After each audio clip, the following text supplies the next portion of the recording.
My Slippers. I got to explain this to you. They are exclusive 3-tier cushioning system. It's like walking on clouds, right? We took the My Pillow patented foam, the one that you know and love, and they created a solid layer to provide incredible comfort. Don't forget to use the promo code Carter, CARTER, and you will receive 40% off of your My Slippers. Your whole family's going to love it.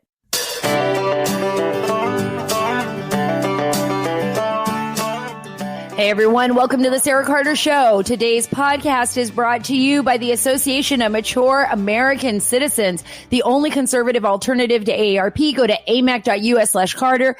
More about the great organization AMAC in a minute, but first I want to tell you what we've got coming up on the show, and I'm very excited to have Senator Marsha Blackburn from the great state of Tennessee back on the show with us today. She's got a lot to talk about, everything from what's been happening in our nation, the horrific issues that we've been dealing with as far as racial divides, what lawmakers are doing about it, how some lawmakers are feeding into it, what's happening with our law enforcement community. Also, of course, tragic death of Ma'Khia Bryant. You know, she's 16 years old. There was, we'll go into details about the altercation that took place in front of the foster care family's home that she was living at, and the tragic shooting. I just returned actually this morning. I barely slept.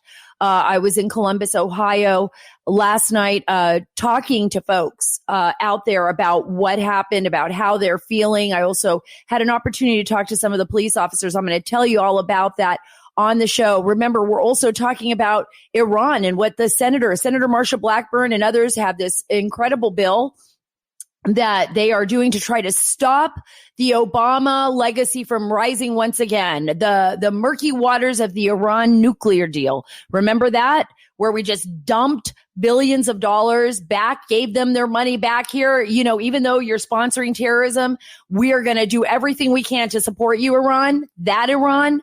Now, of course, the Biden administration is nothing more, in my opinion, than the President Obama administration. And we are going to see them try to bring that back. The Senate obviously is trying to fight that. They believe they have some Democrats that will be on their side. I don't know. They may not be able to do this, but we'll talk to her about that.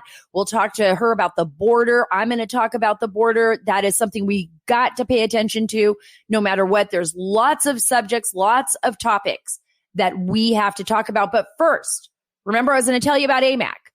If you're anything at all like the millions of frustrated Americans, I know I'm frustrated, looking for an alternative to that other senior organization, and you want to support an organization that actually takes responsibility and action, then you need to join AMAC. AMAC is the Association of Mature American Citizens. Guys, it's the fastest growing conservative 50+ organization in America. AMAC believes in the values that have made America great. That's faith, family, and freedom. AMAC offers an alternative to just about every benefit that AARP offers. But guess what? It doesn't come with a liberal agenda. We don't need a liberal agenda. We need a conservative agenda, or at least somebody who's willing to stand up and fight for what we believe in. I stand with AMAC. I hope that you will too. I encourage you to join today at amac.us/Carter. That's amac.us/Carter, CARTER. The benefits of membership are great, but the cause is even greater. Join today at amac.us/Carter. Okay. I got to tell you, I feel like there is something happening in our nation, and we have to find a way to fix this. Our communities are being divided more and more every day. I feel like maybe people just aren't listening to each other. And I feel as though lawmakers and politicians are using such horrible tragedies. You know, and the reason they can do this is because we all have social media, right? We're all walking around with our phones and everything. And I'm not saying that it's not right to videotape stuff when it happens so that we know what's going on. But they're using these tragedies to benefit themselves politically and socially, and not to the benefit of the people of our nation, not to our children, not to our communities, not to the people that are most affected. And I was there in Columbus, Ohio last night. And I've been to Columbus many times. I love the state of Ohio. I actually did a documentary. Part of my documentary was there in Columbus and Franklin County and Dayton. It was called Not in Vain, VEIN, Not in Vain, which dealt with the opioid epidemic, which, by the way, is still an epidemic in this nation. The only reason why those numbers have gone down on the people that have OD'd is because of Narcan, because people are running around with Narcan in their hands. And in fact, when I was there in Ohio, there was a girl actually in front of the State House. I didn't see it. A cop told me about it right after it happened, but she OD'd. She was one of the protesters. She OD'd. A cop was able to save her life with Narcan. So, I mean, this is the issues that we're dealing with in our country, or maybe that we're not dealing with, right? Right? Because, we are being used and pitted against one another instead of solving problems. And I think you're going to hear Marsha Blackburn talk about this, reconciliation. Instead of solving issues and problems, we're fighting one another. And that just can't be. I want you to hear this clip. This was me last night. I usually don't do this. I don't like to play clips where I'm in it, I'm talking.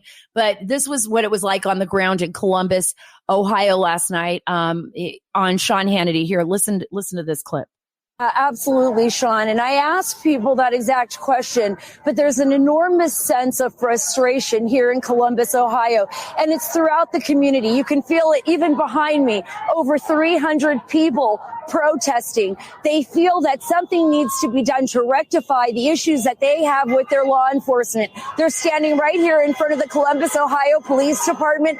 People have been out on the streets all day, and I spoke to quite a few of them. Here's what some of them had to say.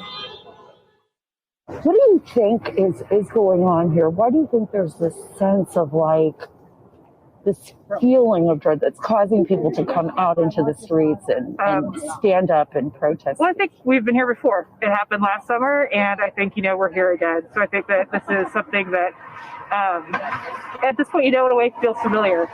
And I think people are exhausted and fed up and angry and are getting more and more comfortable to stand up about it. For a brief moment, you thought you were getting to experience some form of justice, and that was snatched away for you even before you found out that you could have that little second pause and say, well, maybe there is a justice system. It's just getting old.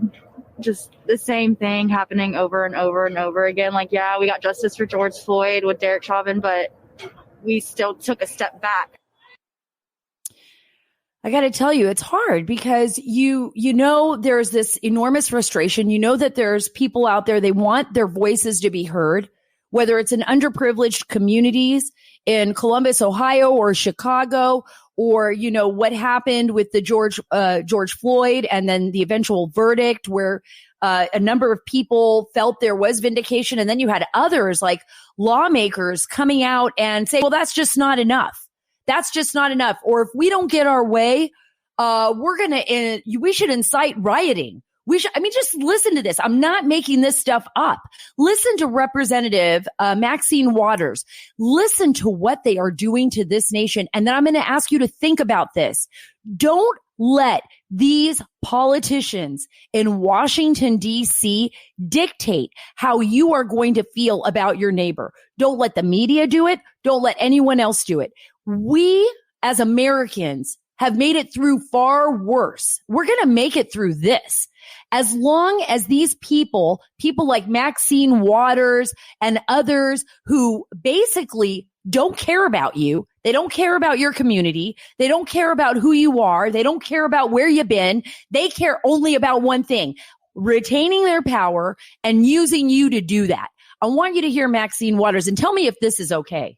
And so, yes, I would like to see the bill in Congress pass on police reform, but I know that the right wing, the racists, are opposed to it, and I don't know what's going to happen to it. But I know this: we've got to stay in the street, and we've got to demand justice. As a black man, despite all of the efforts, I feel like nothing changes, and George Floyd is waking so many people up.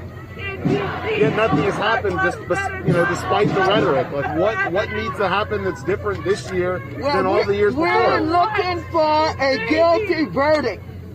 We're looking for a guilty verdict, and we're looking to see if all of the talk that took place and has been taking place after they saw what happened to George Floyd, if nothing does not happen, then we know that we've got to not only stay in the street, but we've got to fight for justice. But we've got to fight for justice. We've got to fight for justice. There was also another clip where she was talking about, we got to get out there and not, it wasn't a word like, it was like confront. It was being confrontational.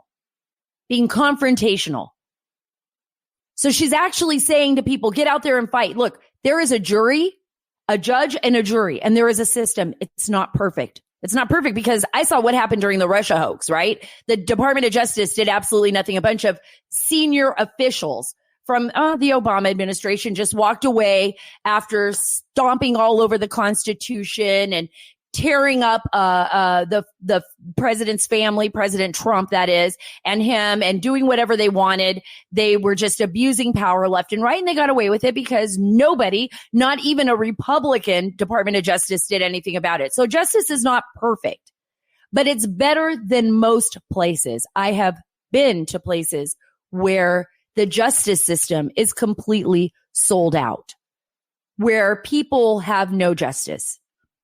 Or like, for crying out loud, in Iran, where the UN Commission, where the United Nations voted to have Iran on the UN Commission of Women on Women's Rights. How is that even possible? That a nation that doesn't even want women to uncover their hair, to show their hair, right? And Iranian women stand up to that all the time, nor drive a car, nor have any rights, marriage rights, anything, that they are going to be on the Women's Rights Commission. By the way, according to what we're seeing and the information that is out there, the U.S. and other Western nations maybe voted for that. So thank the Biden administration for the hypocrisy of it all. I grew up in Saudi Arabia. I'm not saying that I didn't love the food and the people and that I didn't have an appreciation for being in other parts of the world. I mean, it's different than Iran, of course, but it's still same strictness. But I remember, my mom couldn't drive a car. You couldn't sit in the front seat of a car with a man that isn't your husband. You couldn't do this. You couldn't do that. But you'll never, ever, ever see the feminist Democrats, stand up and say that. The same way. In fact, it was like Hillary Clinton went to Saudi Arabia and with her, did a big speech there. And I mean, it's crazy.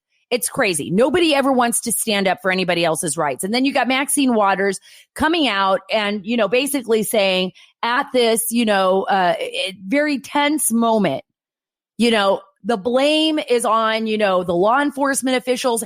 Everybody else is at fault. There is no common sense anymore. It's like, if we don't get what we want, we're just going to go out in the streets and riot and go crazy and just, we're going to feed into that instead of being the grown up, right? Because I get it. Kids are frustrated. By the way, most of the college students that I saw in Ohio, these are really good kids. Not all of them. I'm sure there's some bad apples, but for the most part, I think they want to be good. I think they want to do the right thing. I think that they have been inundated by their professors and everybody else in the media that the only recourse is to fight back and get in the streets and riot if they don't get their way. I mean, this is called brainwashing. And this is what's happened in our country. So while we were, standing back and, thinking our kids were being educated, with the ability to come up with their own ideas and thoughts, they were really just literally, for the most part, being brainwashed by leftist professors who have told them that we are responsible for all the problems in the world and that we've got to be revolutionaries and, burn Dr. Seuss books and make everybody, shame everyone who doesn't believe their way. Isn't that crazy? It used to be that universities were like we got to be open-minded. We've got to hear everybody's thoughts. But while we were doing that, freedom comes with a very heavy price. While we were open and free, it's like the communists and the leftists and the renegades. And, they were in there saying, oh, it's all America's fault. And then it became just every professor that they hired. It wasn't a debate anymore. It wasn't anything that we could talk about, not on national policy, not on foreign policy. It became most of our universities just an area where our children would be brainwashed and they would end up hating America. It's so insane. I don't even understand it. I don't think it happens everywhere, but I do see it happening. That is a reality. We see it, we hear it, and we know it's happening. We're censoring everything. We can't even talk on Twitter the same way. I mean, even companies are censoring us. It's like we're self-censoring. It's like we have this amazing constitution that grants us all kinds of freedoms. By the way, Maxine Waters, maybe you should talk about how awesome this nation is sometimes, and about how the fact that, this verdict came in, people stood up to that. A jury found him guilty. Okay, law enforcement officer on all counts for what happened to George Floyd. Derek Chauvin paid the price. But we can't even move on because it's just not enough, because the politicians are stealing everything. They want to take us and divide us so that they can it's like they're feeding off their own beast. And they don't care what happens to our children. They don't care what happens to our nation. They don't really care because they're sitting here in Washington, guys, in the big bubble, doing whatever they want, protecting their establishment. That's the reason why they hated Trump so much, because he was just like not even in the establishment. He didn't belong to the secret party here in Washington. He wasn't up on all their crazy lobbying efforts and everything else that they got going on here, in Washington, D.C. That's why they hated him. I want you to hear, though, this is so crazy. I literally had to laugh at this, and I don't want to laugh at tragic situations, but for some reason, Nancy Pelosi, she just has a way of taking a situation and making it just so ridiculous. Just listen to Nancy Pelosi and then we'll talk about it. Thank you, George Floyd, for sacrificing your life for justice, for being there to call out to your mom. How heartbreaking was that? Call out for your mom. I can't breathe. But because of you and because of thousands, millions of people around the world who came out for justice, your name will always be synonymous with justice. What in the world is wrong with Nancy Pelosi? Does she just have too much Bailey's ice cream in her freezer? What is going on with her? I am positive George Floyd did not want to die so that he could be like, his name could be synonymous with justice. That is ridiculous. She basically just thanked George Floyd for being dead. Thank you, George Floyd, for dying. No, Nancy, nobody. I mean, okay. All right. I could go somewhere, but I'm not going to. But George Floyd did not, you don't need to thank him for dying. He died. And the situation is tragic. It's horrible. And you don't need to go there.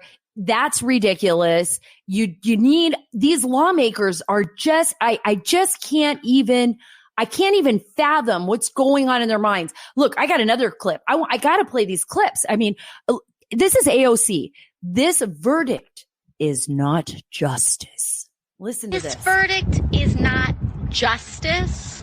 Oh, I should have used a higher voice. Frankly, I don't even think we call it full accountability because there are multiple officers that were there.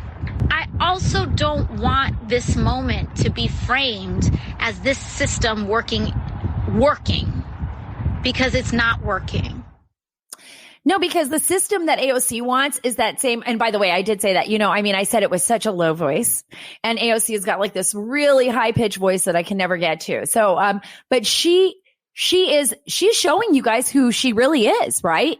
She is, a full on leftist, socialist, leftist. She believes in that. She wants to lie to you about all of the environmental things that she thinks needs to be done just to take control of, whatever, the country. Like, I mean, it's like, we have to do all this and you guys have to follow the rules. I got to tell you, I know it's a little segue here because it goes right into how our nation is changing right before our eyes. And there's like, we're grasping at straws and we can't do anything to stop it.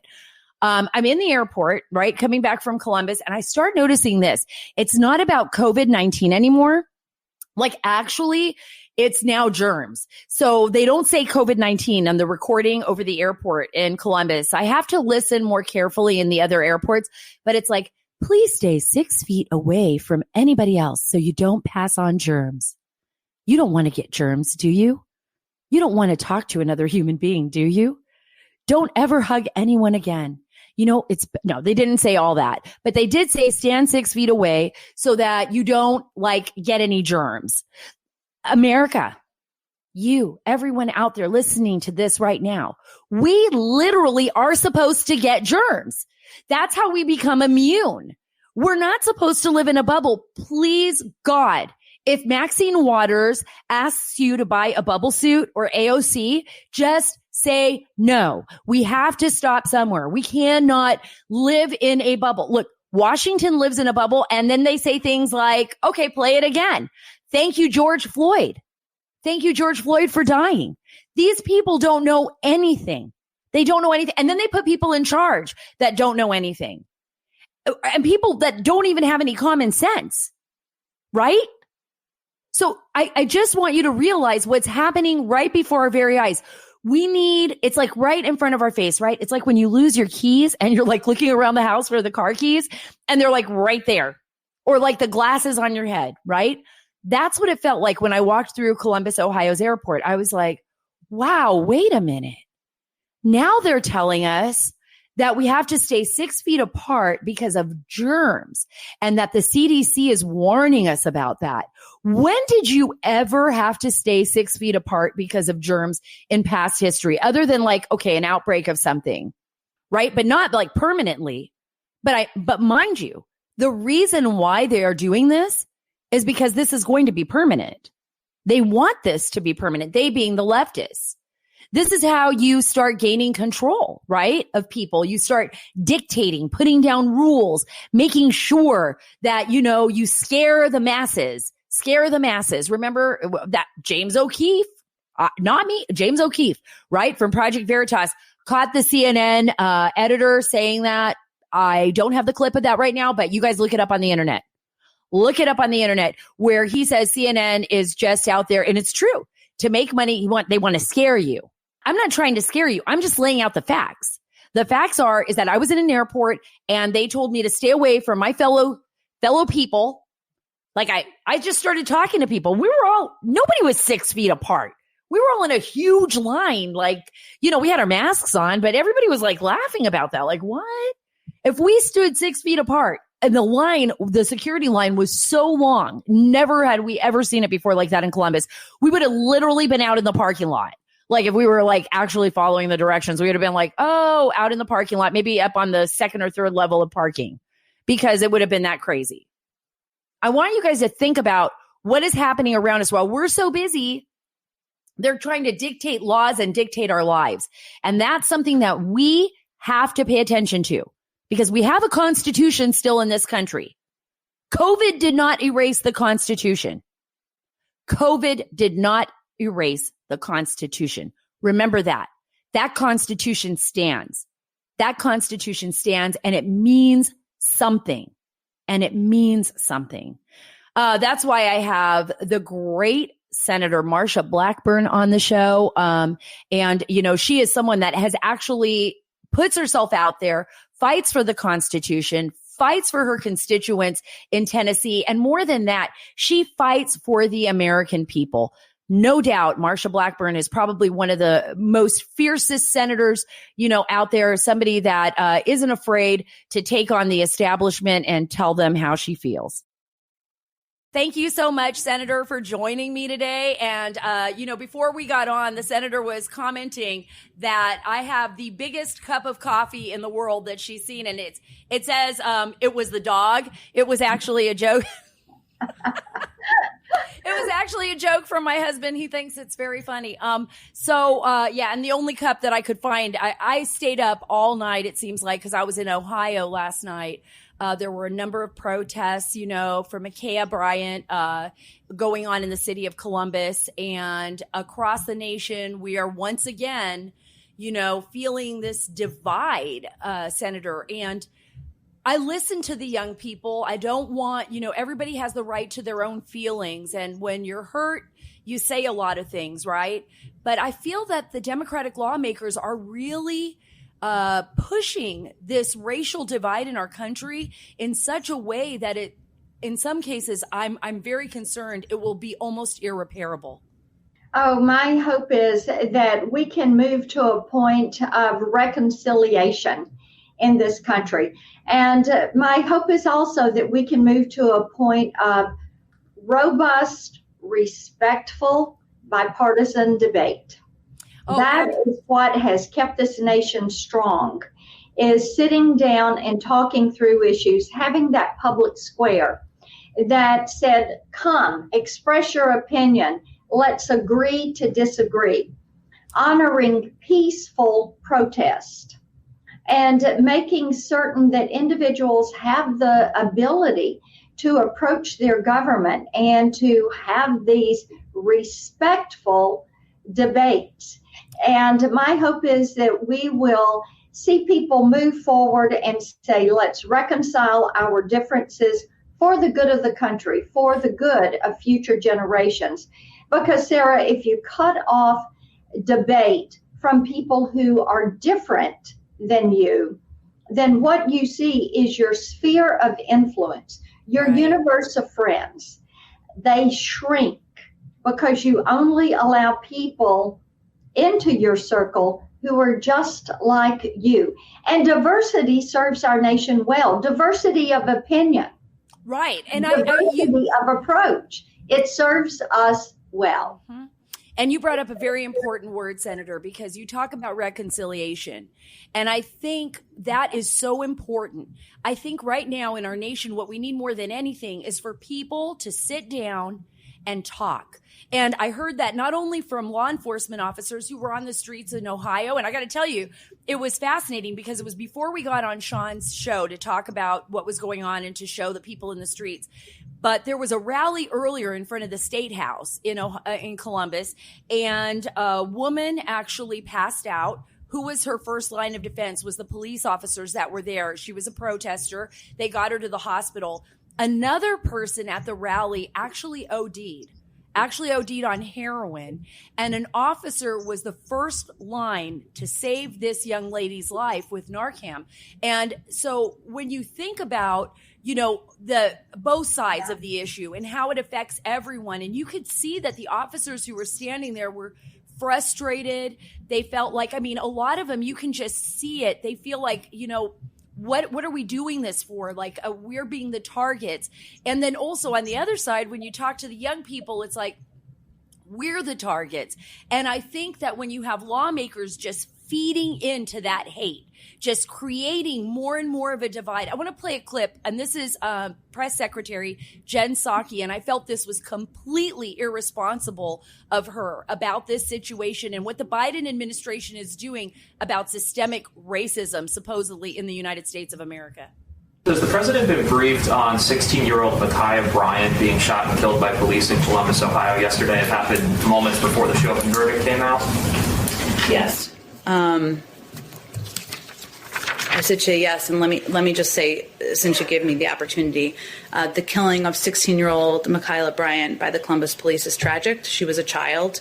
We're thinking of her friends and family and the communities that are hurting and grieving her loss. We know that police violence disproportionately impacts Black and Latino people in communities, and that Black women and girls, like Black men and boys, experience higher rates of police violence. We also know that there are particular vulnerabilities that children in foster care like Ma'Khia face. And her death came, as you noted, just as America was hopeful of a step forward after the traumatic and exhausting trial of Derek Chauvin and the verdict that was reached. So our focus is on working to address systemic racism and implicit bias head on, and of course to passing laws and legislation that will put much needed reforms into place at police departments around the country. I felt that it was completely irresponsible of her to take it to that level and to basically put the focus on police officers as if they're criminals. What happened was tragic. She's right. I've covered, underprivileged communities, underserved communities, whether they're white, whether they're Latino, whether they're black. There is more crime, more violence. There's less family structure. But to say that police officers who do put their lives on the line every single day, to create a deeper divide when there's already so much hurt is irresponsible. I mean, asking you straight out, do you believe there is systemic racism in the United States? Sarah, racism is wrong in any way, shape, or form. Extremism is wrong in any way, shape, or form. And that is something where everyone agrees. Our law enforcement officers and our emergency responders have a tremendous burden that they carry every single day, when they put on their uniform and when they show up for work. With this situation in Ohio, we need to allow the investigation to go forward and for them to be able to determine exactly what it was that happened. I understand that there was an issue even the day prior with a teen in the state that is likewise being investigated. And I know that I've heard some of those officers say we need to give some time for this investigation to take place. The loss of life is always tragic. It is. And, this is one of the reasons we need to move toward a time of reconciliation. And we've worked on a reconciliation resolution here in the Senate because we think it would be a good thing for Let's this talk country. about that. Let's talk about that. What is the reconciliation legislation? One of the things that we've learned is through our nation's history, from time to time, we've had a day where the focus would be on reconciling differences and just looking at the greater good and the reason that we are here. So we have worked on a resolution. We're getting it into form so that it can be properly filed. We would hope that we have bipartisan sponsorship and that it could be something that is bicameral, that the House and the Senate, that our nation would pause, would have a time of prayer for our nation, would commit to reconciliation and commit to that respect and listening and hearing the difference of opinion, because it is vital for our country to continue operating as a democratic republic, which is the structure of our government. Let's talk about, some of the issues that you've been working on in Congress. And I agree with you on that. In the Senate, Senator Blackburn, I agree with you on that. But one of the big issues that you've been focused on, too, is also the Iran nuclear deal. Yes. And preventing President Biden, from circumventing the U.S. Senate to basically re-enter the deal again. And that's what this administration is trying to do. It's almost like they're trying to relive or revive Obama's legacy, right? I almost feel like everything that President Obama did when President Trump went in and just flipped it upside down and said, no, we're not going to do this anymore. We know Iran is a tyrannical nation. The money goes towards terrorism most of the time, feeding proxy wars all over the world. We're the target of Iran. What is going on right now in the Senate to try to prevent that? I think it's so important for Americans to understand this fight.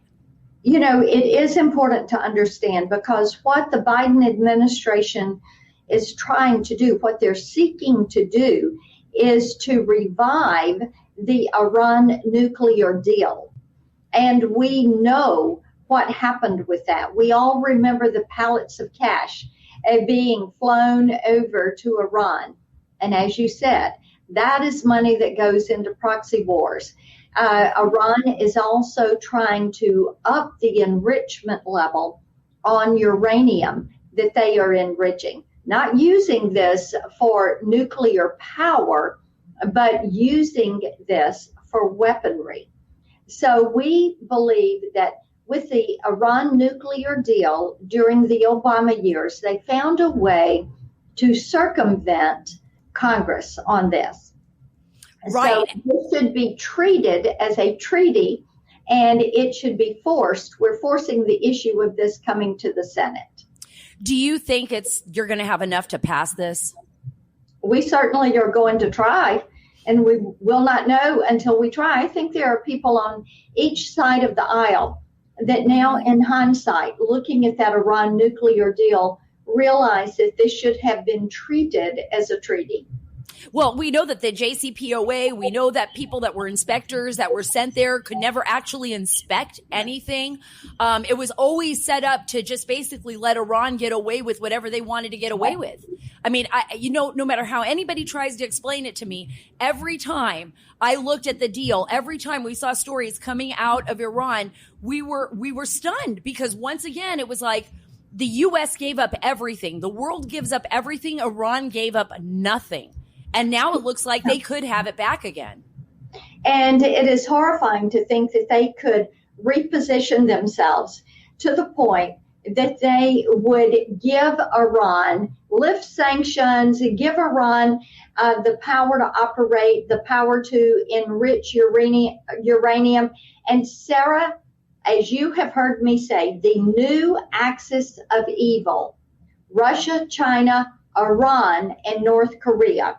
You have to look at the neighborhood that these guys are playing in, and you have to realize who their buddies are. These are not people that wish us well.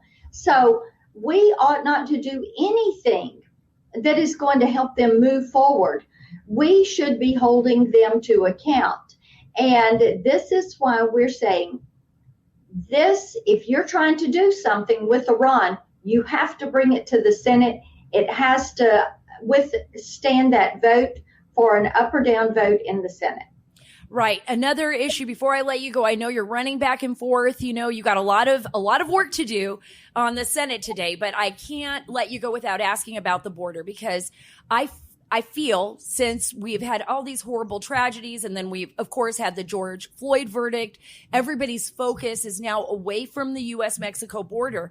And just last night, I was talking to Chris Cabrera, the vice president of the National Border Patrol Council, and my good friend, Buck Sexton. Everybody should listen to his podcast and his radio show as well. He's down there with them. And Buck said, we were just there for minutes, and kids were flooding into the border. And when he asked them, are there any more behind? You know, how many more? They said mountains. That's what Buck was telling me, mountains of children. So we know that these kids are being trafficked into the U.S. We know that some of them are being abandoned even by their own families. Some of them are just on their own or have been separated, traveling with these predators, these cartels, these coyotes. And we also have family units and people from all over the world. And now we're not even paying attention to it as much. You know, it's like a cycle of news. What do you have to say about that? What do you think's going on here? And do you think the administration is going to do anything to stop this? Well, this is Biden's border policy. This is his immigration policy. And realize that you have a Department of Homeland Security secretary who does not believe in secure borders. Imagine that. And so the cartels heard what Biden said, which was basically, y'all come. And what they're doing is opening the border. They are sending these illegal entrants into different communities around the country. So every town's a border town. Every state is a border state. Bear in mind, Border Patrol has apprehended people from 55 different countries. They have known terrorists out of Yemen that they have apprehended. They have a convicted murderer that they apprehended at the border. The word is out that you need to bring a child with you. So the child recycling program that the cartels run it's in full effect at this point in time. Well, and that's what the Border Patrol agents were saying. They're saying, look, we have to have a rule of law or we become the last leg of the smuggling operation. How is it possible? Right. And I talked to people in Mexico about this. I was just in Tijuana. I spoke to a pastor who told me, look, we're literally turning these kids back over to people that left them with predators. And we're doing it. We're delivering them and we're paying for it. That's right. They show up, they get abandoned after the person gets across the border. Then they get turned around and sent back to their family. Sometimes the person in charge of them is with the cartel. They get assigned to another family. They come back over. It is the cartel's child recycling program. It is atrocious. Young girls as young as 10, 11, 12 who come into our custody have to be given pregnancy tests because of the violation that is taking place against women and girls. It is a crisis, a national security crisis, a humanitarian crisis, an environmental crisis. And God bless our Border Patrol for showing up every day and doing their job. Right. They're the first line of defense for so many of the people that are crossing the border. Senator, what can the listeners do? What can we do to make a difference? What can we do to be actively involved in protecting our communities and helping others? I mean, I know so many Americans don't want to see these children suffering. They don't want to see them living in a situation that is, for the most purposes, not environmentally sane. And our Border Patrol agents, they need our support. What can we do? Do we contact our lawmakers? What do we do? Yes, absolutely. Your local officials, state lawmakers, reach out to your federal lawmakers, and then just be aware of what is taking place. Fentanyl is pouring across our border now. Work with healthcare professionals. Work with schools. What is being taught in your schools? What is being preached in your churches? Who is standing up and helping with this?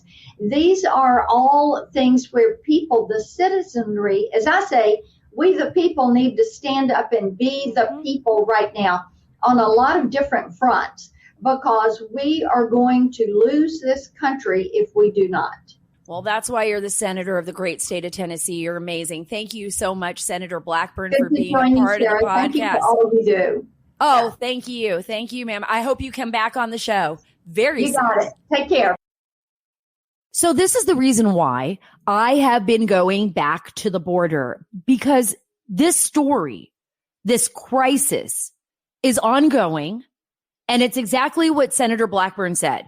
This is a crisis that was created, this one in particular, by the Biden administration. I know it's been going on for decades. We've had an issue with the border for decades, but we saw that subside under President Trump.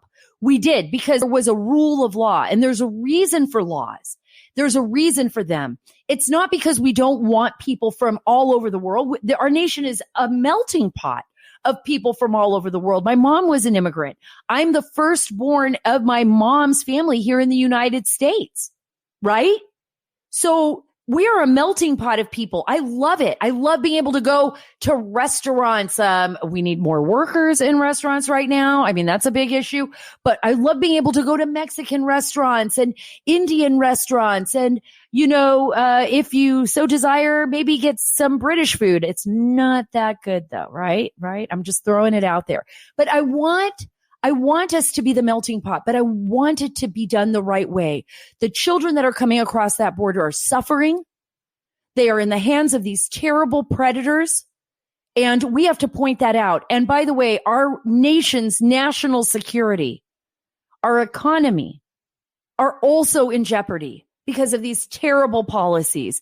That's where I'm going to leave it, because I am going to be coming back to you from the border. I'm planning on going back to Texas. I have a special on Tijuana that I want to get for you in future upcoming episodes. I want to talk to you a little bit about that and the people that are taking advantage basically of America's, our taxpayer dollars, right? The $4 trillion that President Biden wants to give to Central America and to these NGOs, non-governmental organizations, with regard to this crisis. We're going to be talking about that. But before I go any further, I want to talk to you about what's happening in outer space.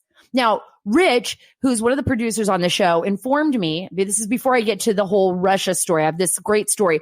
Russia plans to launch its own space station after quitting the International Space Station. So we'll talk about that in a minute.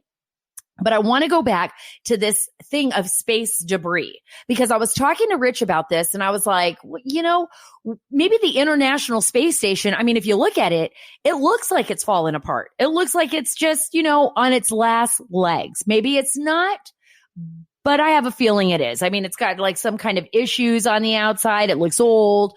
It's probably cramped up. I'm sure we can build something better. I'm sure the Russians think they can build something better. They're planning on putting it into orbit in 2030.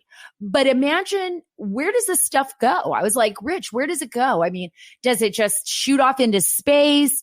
Does it break apart? And he's like, oh, I listened to this great podcast. See, he doesn't only listen to my podcast, but apparently the How It Works podcast is pretty good. And the How It Works podcast explains what happens to space debris. And apparently we have this big belt. Now, I'm not a scientist here. I'm not trying to say I know what I'm talking about.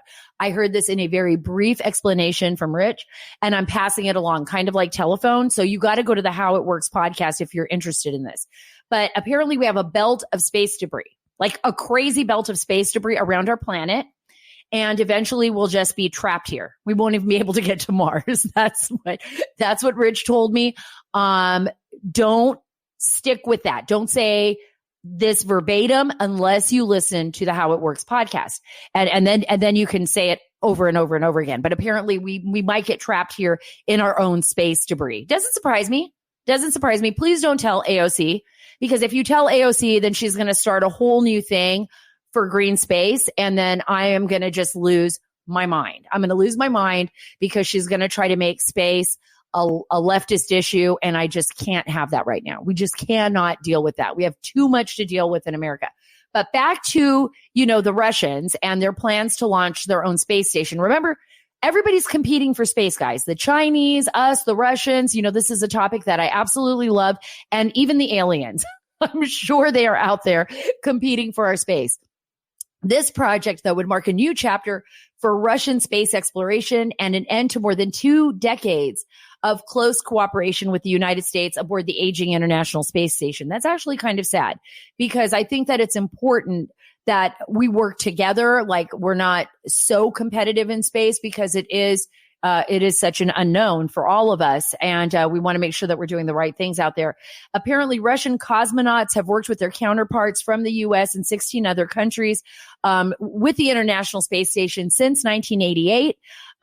Right now, their plans to get this new space station up, and apparently it's going to be Russian centric. They're not going to share it with us, is 2030. I think we should, like with Elon Musk, build like the most awesome space station, like huge, like use the diagrams that we've seen on like Star Trek and everything, like make it like awesome with a bar and, comfortable chairs. I always hate it when I watch space movies where everything's like metal and concrete, because our lazy butts would not build a spaceship like that. We would not build a spaceship that's all concrete and hard unless we were like, robots, right? We would be building them with like cushiony chairs. It would be back like the old Star Trek, right? Like cool hairdos and, a bar at the end of the space station somewhere. And then eventually this is if we were all traveling there, right? Not just doing science. But Deputy Prime Minister, and I love saying Russian names because I say them so wrong, Yuri Borisov, and I'm positive I did not say his name correctly, told Russian television during the weekend that Moscow would give notice to its partners that it would just leave the ISS project in 2025. So they're just going to walk off the International Space Station. So I think this story is missing something, because I'm wondering what happens to the International Space Station once the Russians leave. And, and by the way, they plan on spending $6 billion to get their project launched. So that's just a little bit of foreign news for you. And I mean, it does affect us in the United States. And I think it's good to sometimes get out of all of the crazy news cycle that makes us sad and depressed. And once we take a step back, we can find some humor in things, or look at space and find some, maybe hope that, things will always get better. There's always something to look forward to. In those moments, I think we find some kind of resolution. Like I said at the beginning of the show, right? I know a lot has been happening in our country. We are very divided right now. I say don't let these politicians and media divide us anymore. I say it's important for all of us to just go out and listen to someone, talk to someone, say thank you to someone, say thank you to a police officer. Get out there and, let them know that they're not all bad apples, that you respect them and that you honor their work and that they put their lives on the front line. Say thank you to a soldier. Say thank you to an Air Force veteran or, whatever branch of the military they belong to a first responder. And even to some of our lawmakers, if they're actually doing something, just go up and say thank you. And to our neighbors, more importantly, to our neighbors in our community. Let's find a way to connect again. I know I'm sounding very hippie right now, but it's really that important. We don't want to be fighting each other. We don't want to be tearing each other apart in the streets. That's not who we are as a nation. We are one nation, right? We are one nation under God.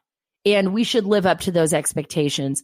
We are the envy of the world. Let's not change this. Let's remember what we have fought for since the beginning, and let's keep doing it. Thank you so much for being a part of the Sara Carter Show. Remember, you can get all of my social media connections on SaraACarter.com. Go to SaraACarter.com to read the latest stories. I still have some employees, although it's shrinking now. And we've got great stories out there. Go to the podcast, please, wherever you get your podcast. Download this podcast. Remember, I feel like we're family. I will always bring you the top stories, always bring you the latest in the news. I'm out here in the swamp. I'll be there for you, fighting for you. And as I know you will be fighting for me. Thank you so much for being a part of this show. Remember, here at the Sara Carter Show, we are taking the story back.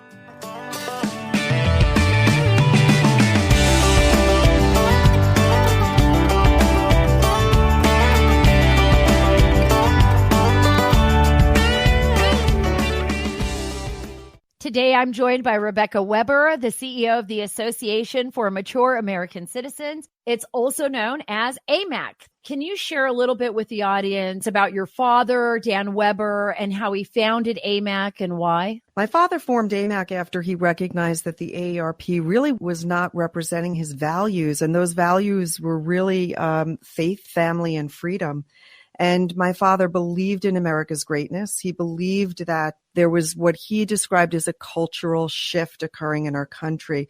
He thought that the very, very foundation, the Constitution, was being disregarded. And we saw that the power of government was growing and individual freedoms were diminishing, were being threatened. And to get more specific was in 2006 when he said to me that he was canceling his AARP membership. And I said to my father, why would you do that? And he said, well, they've just named Harry Belafonte Man of the Year.